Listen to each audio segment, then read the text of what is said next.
Salut tout le monde. On avait abordé ensemble il y a quelque temps le calcul de la SCB, donc de la surface corporelle brûlée, notamment grâce à la technique des 9 de Wallace, qui est une technique très simple et rapide pour évaluer rapidement l'étendue d'une brûlure.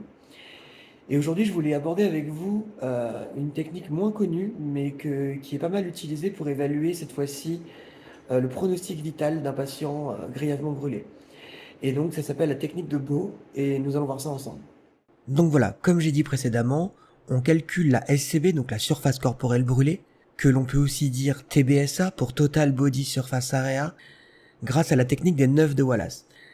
C'est pas la seule, mais elle est très utilisée car elle est très simple d'accès. Si je vous en parle, c'est parce qu'elle vient en complément de la technique de Bow, que je vais vous expliquer tout de suite. Donc la technique de Bow, comme son nom l'indique, vient du professeur Serge Bow, qui est l'ancien chef du service de chirurgie plastique, reconstructrice et esthétique de l'hôpital Rothschild à Paris.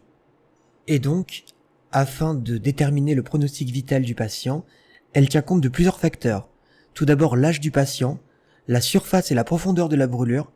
La profondeur est importante car cette technique est utilisée à partir du second degré intermédiaire, et d'éventuelles tares associées comme par exemple le diabète, des problèmes de cœur, etc. La règle est extrêmement simple. Il suffit d'additionner l'âge du patient, la surface corporelle brûlée, et on ajoute 15 s'il y a l'existence d'une tare avérée. Si l'indice ainsi obtenu dépasse 100, alors le pronostic vital est très fortement engagé. On va prendre un exemple. On a un patient de 60 ans brûlé sur 10% du corps et souffrant d'insuffisance cardiaque. Donc ça nous donne 60, plus 10, plus 15, ce qui nous donne un indice de 85. Ici, le pronostic vital n'est pas engagé.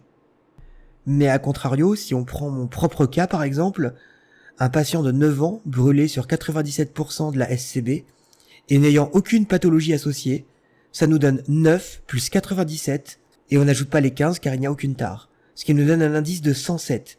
Et ici, le pronostic vital est compromis et la mort probable. La technique de Bow, au-delà d'estimer approximativement les chances de survie d'un patient, permet d'estimer le type de prise en charge à effectuer pour le traitement. En fonction de l'indice et de la gravité, la prise en charge pourra être faite dans un centre de grands brûlés, ou alors dans un service de chirurgie plastique ou encore en ambulatoire. Voilà, c'est tout. Comme je vous l'avais dit, c'est une technique super simple. Et voilà, elle permet de faire gagner du temps en phase aiguë et surtout d'optimiser la prise en charge du patient.